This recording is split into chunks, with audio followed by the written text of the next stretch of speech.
Busquen la palabra de Dios, el libro de los Hechos, capítulo 7. En un momento leeremos desde el verso 48. Pero antes quisiera preguntarle, ¿encuentra difícil algunas veces el imaginarse a Dios y que Dios esté con usted? ¿Piensa a Dios como estando en el cielo, mirando a través de las nubes y moviendo las cosas aquí en la tierra como las piezas movidas por un jugador de ajedrez? Algunas personas conciben a Dios de esa manera. Por ejemplo, dicen, cuando oro mi oración no pasa del tumbado. Bueno, tal vez han fracasado en entender que Dios también vive debajo del tumbado. Hoy deseo hablar de cómo experimentar la presencia de Dios. Y este es un tema sobre el cual me fascina hablar porque es muy significativo para mí personalmente y creo que puede ser de mucha ayuda para usted como creyente el cubrir su corazón y su mente con esta básica verdad bíblica, y que francamente, debo confesarlo, no la supe por mucho tiempo. ¿Dónde vive Dios? Quiero decir, si usted quisiera escribirle una carta, ¿sabe a qué dirección escribir? ¿En qué clase de edificio vive Dios? Llamamos a los templos las casas de Dios, pero ¿lo son en verdad? Veamos Hechos, capítulo 7, desde el verso 47. Mas Salomón le edificó casa, si bien el Altísimo, ese es otro nombre para Jehová, Dios, no habita en templos hechos de mano, como dice el profeta. El cielo es mi trono y la tierra el estrado de mis pies. ¿Qué casa me edificaréis? Dice el Señor. ¿O cuál es el lugar de mi reposo?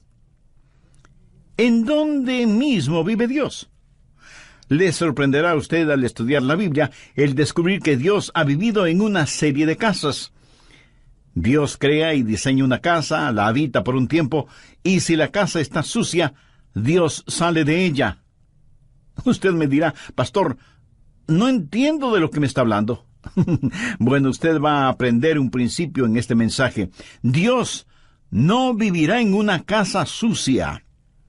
Otros podrán hacerlo, pero el único Dios verdadero, no. Dios ha vivido en una variedad de casas. La primera casa de Dios fue un hombre, y su nombre fue Adán. Adán fue una casa, y Dios vivió en Adán. En Génesis 2:7, la Biblia dice, entonces Jehová Dios formó al hombre del polvo de la tierra, y sopló en su nariz aliento de vida, y fue el hombre un ser viviente. Ahí tiene usted la primera casa diseñada por Dios. En el transcurso de este mensaje haré énfasis en 4 palabras: diseño, deshonra, desolación y destrucción.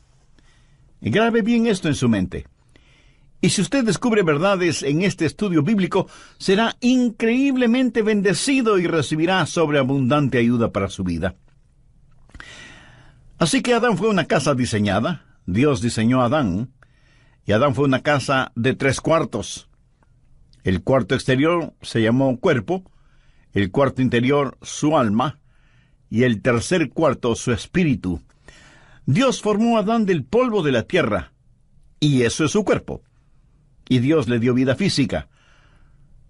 Dios sopló en su nariz el aliento de vida, y ese es su espíritu. La palabra soplar y la palabra espíritu son las mismas palabras. El espíritu de vida. Adán vino a ser una criatura espiritual. La Biblia dice, y fue el hombre un ser viviente. Ahí están las 3 partes en la naturaleza de Adán y las 3 partes de su naturaleza. Todos los seres humanos somos cuerpo, alma y espíritu.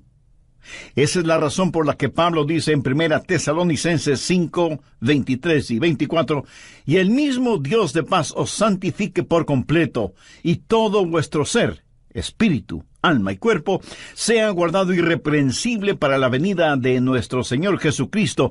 Fiel es el que os llama, el cual también lo hará. Pablo les está diciendo que oraba a Dios para que el cuerpo, alma y espíritu de ellos fuera guardado sin mancha. Dios hizo de Adán una casa, no una casa para Adán. Adán era la casa para que viva Dios. Déjeme le explico esto. El cuerpo de Adán fue lo que podríamos llamar el hombre exterior. La Biblia llama a nuestros cuerpos casas. Y con este hombre exterior, con su cuerpo, Adán conoció la vida física y el mundo físico. Podríamos decir, el mundo debajo de él. Pero también tenía un hombre interior que es el alma. La palabra griega para alma es psique. Es la palabra de donde tenemos psicología, y psiquiatría y psiquis. El alma es la mente, las emociones, la voluntad. Es lo que hace de usted. Usted es su personalidad, su sentido del humor.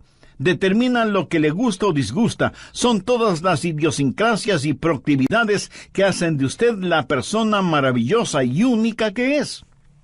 Eso es su alma. Y está dentro de usted. Usted puede ver mi cuerpo, pero no puede ver mi alma. Pero usted puede sentir mi alma cuando hablo, porque usted puede escuchar mi mente, mis emociones y mi voluntad. Y esa es una expresión que mi cuerpo está haciendo de lo que está en mi interior.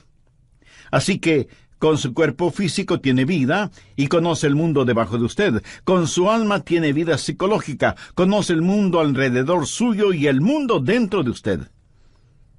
¿Pero qué de su espíritu? Yo solía pensar que alma y espíritu eran básicamente la misma cosa, pero es que no había leído la Biblia cuidadosamente. Porque en Hebreos 4:12 dice, porque la palabra de Dios es viva y eficaz, y más cortante que toda espada de dos filos, y penetra hasta partir el alma y el espíritu. Ahora, recuerde lo que dice 1 Tesalonicenses 5:23. Y todo vuestro ser, espíritu, alma y cuerpo, sea guardado irreprensible. ¿Lo ve? Su espíritu es diferente de su alma. Ambos son invisibles y son inseparables, pero no son idénticos. Con mi cuerpo tengo vida física y conozco el mundo físico, el mundo debajo de mí. Con mi alma tengo vida psicológica y conozco el mundo social, el mundo que me rodea. Pero con mi espíritu tengo vida espiritual y conozco el mundo que está por encima de mí. ¿Se da cuenta? Fuimos creados para relacionarnos con tres mundos, el mundo físico, el social y el espiritual. Conozco el mundo que está debajo de mí, el mundo que está alrededor mío, y con mi espíritu conozco el mundo que está encima de mí. En Juan 4:24 leemos, Dios es espíritu, y los que le adoran en espíritu y en verdad es necesario que le adoren, en espíritu y en verdad. Y en Romanos 8:16 Pablo dice, el Espíritu mismo da testimonio a nuestro espíritu de que somos hijos de Dios. En el libro de Génesis, cuando habla de criaturas vivientes, literalmente dice almas vivientes. Si usted tiene un perro, ese perro tiene una mente, una emoción y una voluntad, pero no tiene espíritu. Un perro no puede orar, un perro no puede adorar, un perro no conoce a Dios.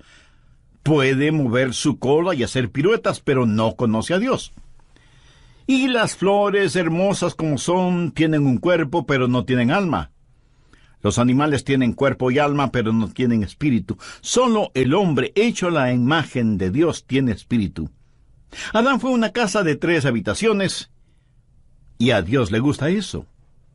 El cuarto exterior fue su cuerpo, el cuarto interno fue su alma, pero en el cuarto más privado es en donde Dios habita. Dios dice que habitará con aquel que es humilde y contrito de espíritu. El espíritu humano es el lugar en donde habita el Espíritu Santo. Cuando la Biblia dice que Dios caminaba con Adán en el jardín del Edén, ¿cómo caminaba Dios con Adán? ¿Caminaba Dios al lado de Adán? Dios no tiene un cuerpo físico. Dios caminaba en él y con él. Adán era la casa de Dios y Dios vivía en Adán, y él caminaba y hablaba con Adán. Dios es un Dios trino, Dios el Padre, Dios el Hijo y Dios el Espíritu Santo. Y todo lo que Dios hace representa la Trinidad de Dios. Por ejemplo, el espacio. ¿Qué es el espacio? Altura, anchura y profundidad. La altura no es la anchura y la anchura no es la profundidad, pero todas son parte de lo mismo. Usted puede identificar cada una de ellas, pero no puede separar ninguna de ellas. Y así es Dios. Dios es Padre, Hijo y Espíritu Santo. Ahora, el Padre no es el Hijo, y el Hijo no es el Espíritu Santo, y el Espíritu Santo no es el Padre. Y sin embargo, todos son uno, no son idénticos, pero sí son inseparables, y son Dios. Otro ejemplo, el tiempo. El tiempo es pasado, presente y futuro. El pasado no es el presente, y el presente no es el futuro, y el futuro no es el pasado. Y aunque el tiempo es uno, cada una de sus partes es fácilmente identificable. Cada cosa que Dios ha hecho refleja la Trinidad de Dios, espacio y tiempo y hombre. Usted fue creado para hacer una casa en la cual Dios viva. Adán fue la primera casa de Dios, la casa primordial, la casa diseñada por Dios mismo. Pero esa casa diseñada se volvió una casa deshonrada. Dios le dio a Adán una advertencia, no una amenaza, sino una advertencia. Dios le dijo a Adán: hay un árbol en el jardín del Edén, el fruto del cual no debes comer, porque el día que llegues a comerlo, de seguro morirás. Y todos sabemos, Adán desobedeció y comió del fruto de ese árbol. Génesis 3:6 nos dice que Eva tomó del fruto y lo comió, y dio también a su marido, y él lo comió. Y por tanto, el pecado entró en esa casa. El pecado manchó y ensució la casa. Y la casa que fue diseñada por Dios se volvió en una casa deshonrada por el hombre. Dios les advirtió que no lo hicieran, pero ellos lo hicieron de todas maneras, y el pecado entró y manchó la casa en la cual Dios estaba viviendo. Pero algo más sucedió. La casa diseñada, que fue casa deshonrada, se volvió en una casa desolada. ¿Qué pasó cuando Adán pecó? Dios sencillamente salió de esa casa, porque Dios no puede vivir en una casa sucia. Dios le había advertido a Adán: el día que comas del fruto prohibido, de seguro morirás. ¿Alguna vez se ha preguntado qué es la muerte? La muerte no es la separación del alma y del cuerpo.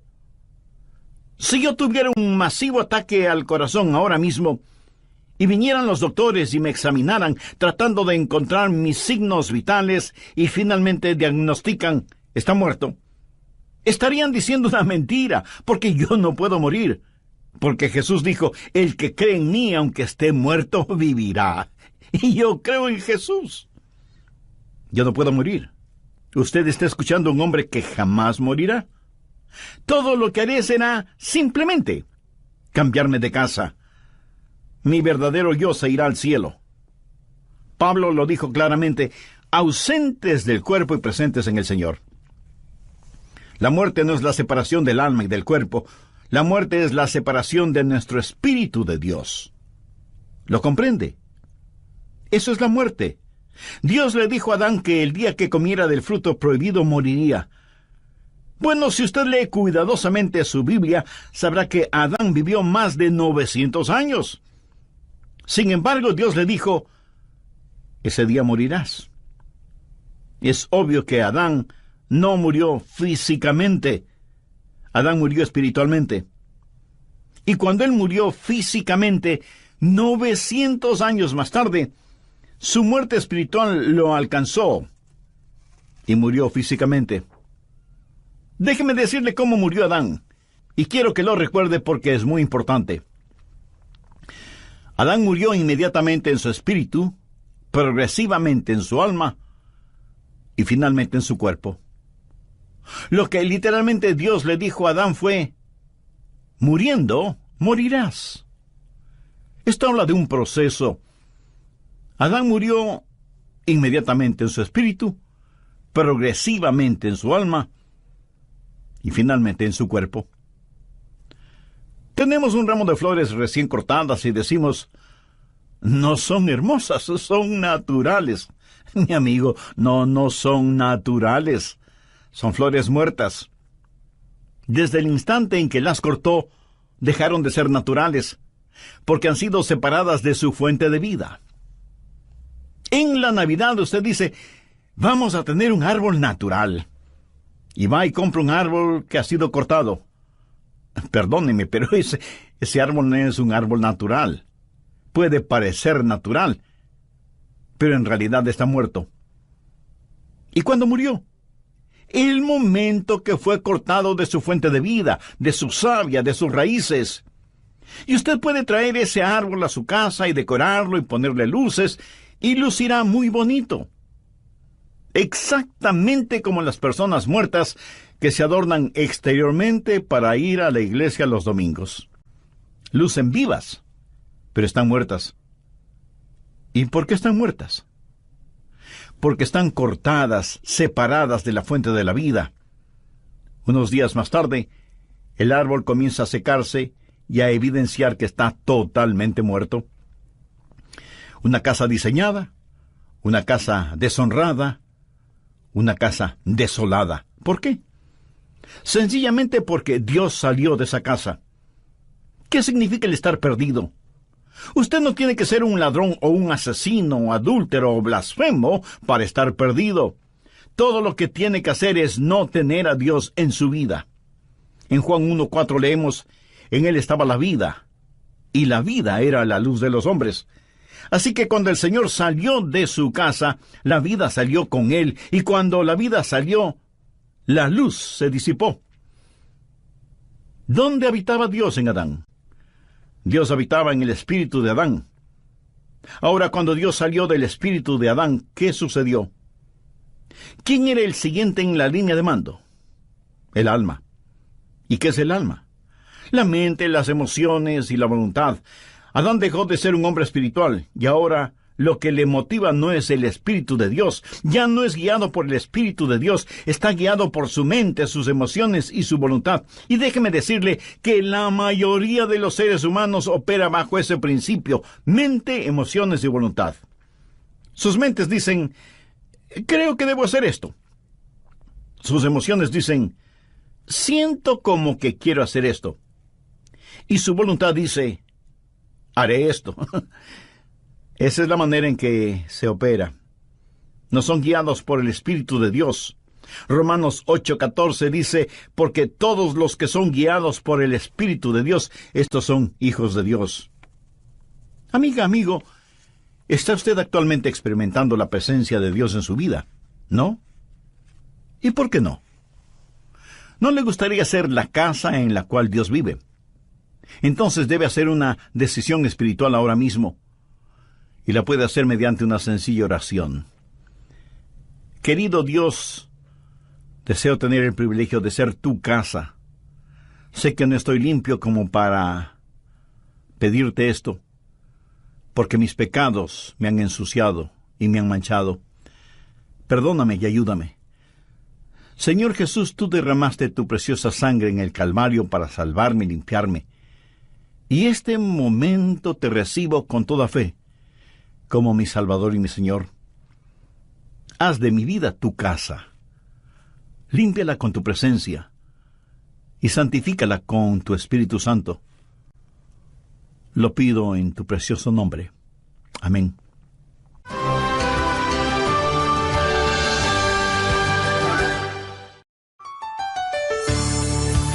¿Sabía que Dios tiene un número impresionante de casas aquí en la tierra?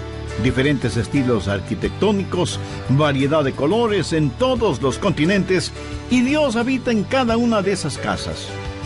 Y algunos de ustedes estarán pensando, pastor, Dios no necesita casas aquí en la tierra, Él tiene su cielo. Mi amigo, cada genuino creyente sobre la faz de esta tierra es una casa en la cual Dios habita por medio de su Espíritu Santo. Es cierto que a veces ensuciamos nuestra casa, y Dios la limpiará, pero no saldrá de ella, porque a Él le place vivir no solo con sus hijos, sino en sus hijos. Y Él, a través de su Espíritu Santo, va perfeccionando nuestra vida cristiana cada día. La Biblia habla del espíritu del hombre hecho perfecto. Y de eso, precisamente, quiero hablarle. Es muy grato el volver a estar con ustedes. Bienvenidos a El Amor que Vale. ¿Cuál fue la casa perfecta de Dios? ¿Qué es lo que el templo nos enseña? El doctor Adrian Rogers, en la voz del pastor Lenín de Llanón, nos entrega la conclusión de su mensaje, Cómo experimentar la presencia de Dios. Recuerde que estamos estudiando acerca de una casa diseñada, deshonrada, desolada y destruida. Adán fue la casa que Dios construyó en primer lugar, y porque Adán la manchó con el pecado, Dios tuvo que salirse de ella. Entonces Dios construyó otra casa, el templo o tabernáculo. Estas fueron diferentes formas de la misma clase de estructura, y Salomón construyó un magnífico templo, que fue también una casa de 3 habitaciones. Si usted no toma en cuenta todos los adornos y decoraciones, el tabernáculo y el templo estaban constituidos básicamente por 3 habitaciones: el patio exterior, el patio interior y el lugar santísimo. El patio exterior, que era el lugar de los sacrificios, donde estaba el altar de bronce, representa su cuerpo, el hombre exterior, porque debemos presentar nuestros cuerpos como sacrificios vivos. La siguiente habitación, el patio interior, representa su alma, porque es donde la gente se encuentra y tiene compañerismo, y se conocen unos con otros y adoran a Dios. Pero había una tercera habitación, conocida como el lugar santísimo. ¿Y qué había en ese lugar santísimo? La Shekinah, la gloria del Señor. Dios habitaba ahí entre los querubines que cubrían el propiciatorio en el arca, y la gloria de Dios inundaba ese cuarto. Dios estaba allí, en el lugar santísimo. El patio exterior, el patio interior y el lugar santísimo. Esta también fue una casa diseñada por Dios. Dios le dijo a Salomón, cuando construyó el templo: «Constrúyelo de acuerdo al diseño que te he dado». No es que ellos simplemente lo pensaron. Dios fue el arquitecto de ese edificio.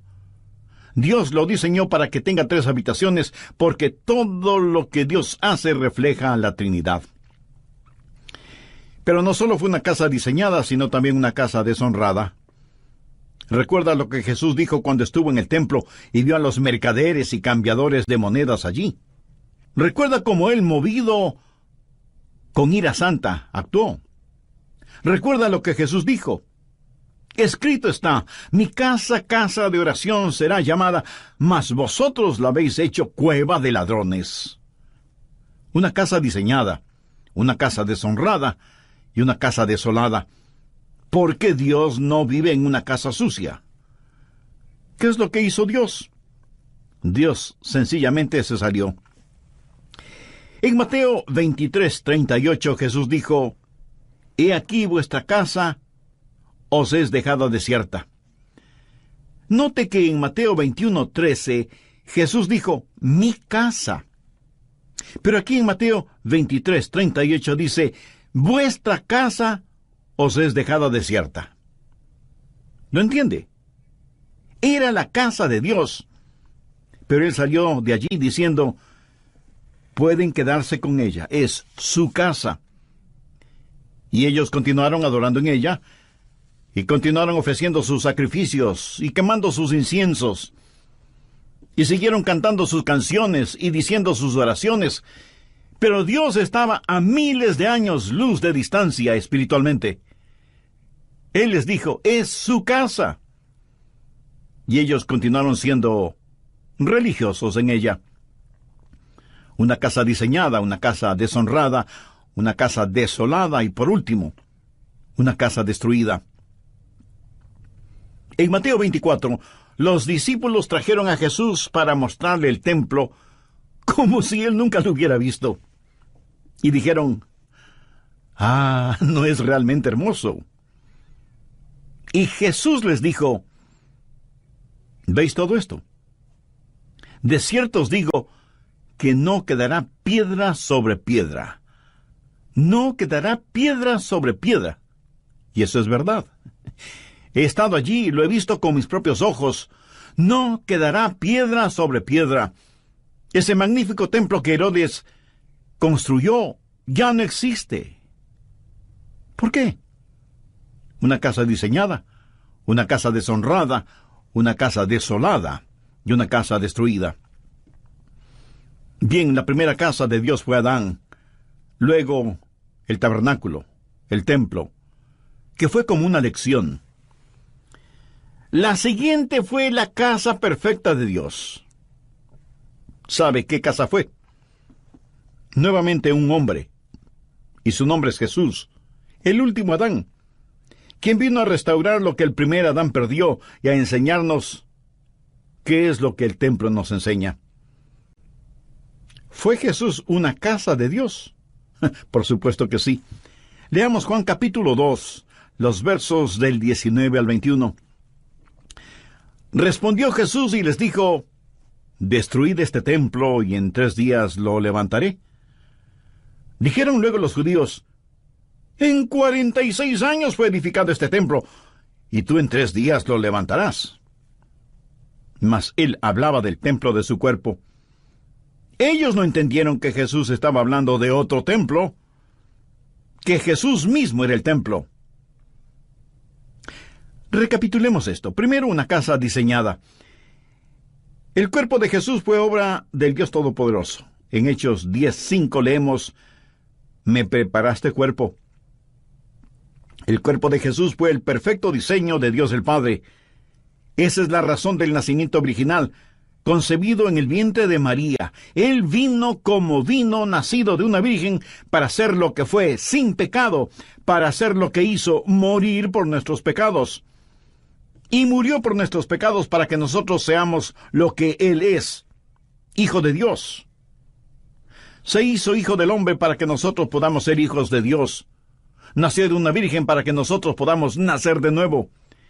Él vino a la tierra para que nosotros podamos ir al cielo. Jesús fue una casa diseñada. Segundo, una casa deshonrada. Usted dirá, «Oh, no, pastor, no esa casa». Busque Isaías 53:6.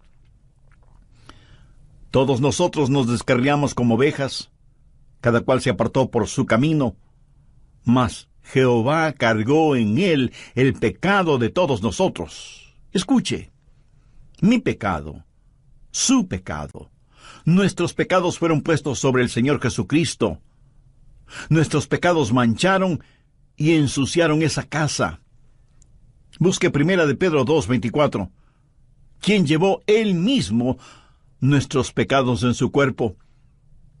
Nuestros pecados con toda su vileza fueron puestos sobre el Señor Jesucristo, y esa es una buena razón para que usted ame al Señor Jesús. No hay nada que me conmueva más que Getsemaní. Y cuando pienso en Getsemaní, mis ojos se llenan de lágrimas al recordar la oración de Jesús. Padre mío, si es posible, pase de mí esta copa. Ahora, ¿qué había en esa copa? Todos los pecados de todos los tiempos de toda la humanidad. Ahora, no piense en todas las naciones del mundo, piense en su propio país, en su propia ciudad, en su pueblito o en su aldea. Y piense solo en el pecado de la mentira en un solo día. Piense en las blasfemias que se dicen en un solo día y las perversiones sexuales que ocurren en un solo día. Multiplique eso por todas las naciones, pueblos y aldeas que hay en todo el mundo, durante todas las épocas. Destílelo hasta lo sumo. Póngalo en una copa y désela a beber al Hijo de Dios. Él se volvió pecado por nosotros. Y cuando Él se volvió pecado, Dios el Padre tuvo que tratarlo como trataría a cualquier pecador bajo juicio. El apóstol Pablo dice en Romanos 8:32, el que no escatimó ni a su propio Hijo, sino que lo entregó por todos nosotros. Jesús no solo llevó nuestros pecados, pero Él, el Hijo de Dios, fue el objeto del aborrecimiento del Padre. Tercero, una casa desolada. Cuando Jesús estuvo clavado en la cruz y cuando los negros dedos de la oscuridad cubrieron el monte Calvario, cuando la tierra tembló y se estremeció, y Jesús soportó todo el peso de nuestros pecados, y Él clamó: Dios mío, ¿por qué me has desamparado? Le diré por qué el Padre le desamparó. Dios no puede vivir en una casa sucia. Él abandonó esa casa que quedó desolada. Y Jesús murió solo. Solo. Amigo, comprende el impacto de esto. Jesús no contó con el consuelo de su Padre. Jesús murió solo. Cuando David caminó por el valle de sombra de muerte, él pudo decir: no temeré mal alguno, porque tú estarás conmigo. Jesús no pudo decir ni siquiera eso. Estuvo olvidado de Dios y de los hombres, suspendido entre el cielo y la tierra, una casa diseñada, una casa deshonrada, una casa desolada. Cuarto, una casa destruida. Jesús supo lo que le iba a pasar. Esa es la razón por la que dijo en Juan 2:19, «Destruid este templo, y en 3 días lo levantaré». Sabía que iba a ser destruido, porque sabía cómo Dios su Padre trabaja. Bien, la casa primaria de Dios fue Adán, la segunda casa diseñada por Dios fue el templo, y la tercera y perfecta casa fue el Señor Jesucristo. Pero sabía que Dios tiene otras casas. Sabía que Dios dejó de cambiarse de casa. Déjeme decirle cuál es la casa permanente de Dios. Si usted es un genuino hijo de Dios, mírese a usted mismo. Mire a los otros hijos e hijas de Dios. ¿Qué es lo que dice 1 Corintios 3:16? ¿No sabéis que sois templo de Dios y que el Espíritu de Dios mora en vosotros? Y más adelante en 1 Corintios 6:19 y 20 leemos: ¿O ignoráis que vuestro cuerpo es templo del Espíritu Santo, el cual está en vosotros, el cual tenéis de Dios, y que no sois vuestros? Porque habéis sido comprados por precio. Glorificad pues a Dios en vuestro cuerpo y en vuestro espíritu, los cuales son de Dios.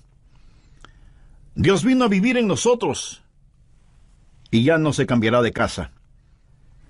En relación con este cuerpo, este templo, Jesús dijo: y yo rogaré al Padre y os dará otro Consolador, para que esté con vosotros para siempre. Dios ha dejado de cambiarse de casa. Tal vez usted me diga: pastor, no entiendo eso. Usted dice que Dios no vive en una casa sucia, y yo sé que no estoy sin pecado.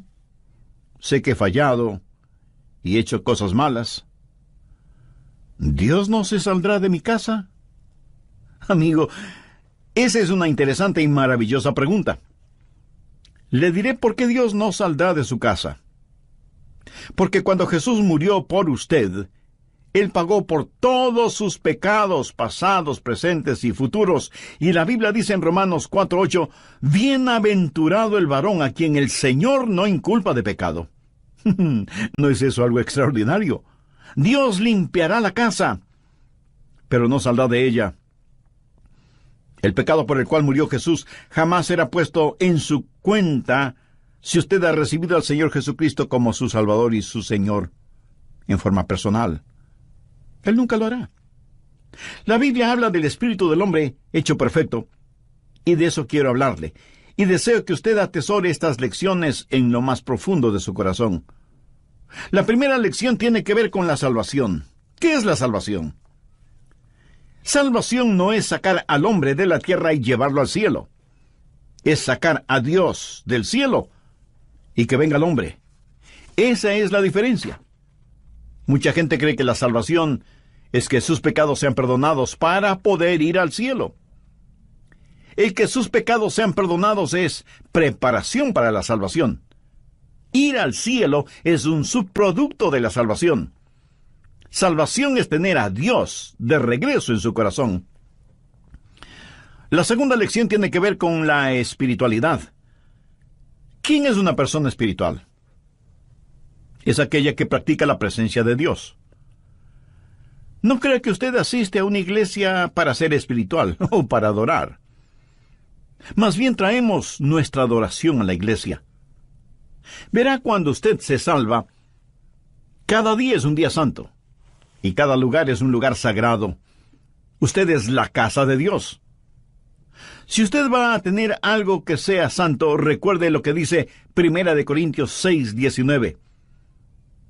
¿O ignoráis que vuestro cuerpo es el templo del Espíritu Santo, el cual está en vosotros, y que no sois vuestros?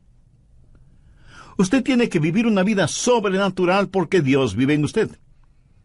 Y un cristiano salvado es naturalmente sobrenatural y sobrenaturalmente natural. Me agrada la gente que es sobrenaturalmente natural. Me gusta la gente que es la misma en el cuarto de un hotel o en el culto de adoración. Usted no va a la iglesia únicamente a actuar en forma religiosa. ¿Sabe cómo Jesús llama a los actores? Hipócritas. Escúcheme. Si usted es ya salvo, Dios vive en usted. Y cada día es un día santo y cada lugar es un lugar sagrado. Y todo lo que haga debe hacerlo como para la gloria de Dios. Practique la presencia de Dios. La tercera lección tiene que ver con la seguridad. Gracias a Dios, Él dejó de cambiarse de casa. En Juan 14:16, el Señor Jesús nos dejó una firme y segura promesa. Y yo rogaré al Padre, y os dará otro consolador para que esté con vosotros para siempre. Dios salió de la casa que fue Adán. Dios no va a salir de mi casa. ¿Cuál es la diferencia? Yo tengo algo que Adán no tuvo, a menos que se haya salvado. En el jardín del Edén, Adán fue inocente. Pero yo soy justo, no mi propia justicia, sino la justicia de Dios impartida. ¿Cuál es la diferencia entre inocencia y justicia? Bueno, inocencia es lo que la palabra implica, nunca pecado. Pero la justicia es el regalo de Dios. Es el compartir la naturaleza santa de Dios. Y la cuarta lección tiene que ver con el servicio. ¿Qué es el servicio a Dios? Bueno, servicio a Dios no es hacer algo por Dios, es más bien dejar que Dios haga algo a través suyo. Y si usted piensa que estoy jugando con las palabras, no lo estoy haciendo. Dios vive en usted. Y Dios en usted es adecuado para cada demanda que será puesta sobre su vida hoy y por el resto de su existencia.